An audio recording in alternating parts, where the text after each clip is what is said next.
Jessica Dawn Lynch is a former United States Army soldier who served in the 2003 invasion of Iraq by U.S. and Allied forces.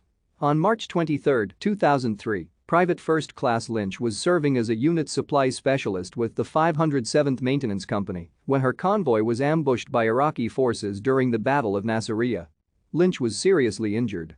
Her subsequent recovery by U.S. Special Operations Forces on April 1, 2003 received considerable media coverage. It was the first successful rescue of an American prisoner of war since World War II and the first ever of a woman. Initial official reports on Lynch's capture and rescue in Iraq were incorrect.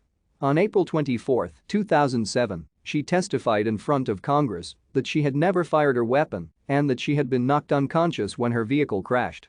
Lynch has been outspoken in her criticism of the original stories reported regarding her combat experience. When asked about her heroine status, she stated, "That wasn't me. I'm not about to take credit for something I didn't do." Thank you for watching. Like and subscribe if you would like to view more of our videos. Have a nice day.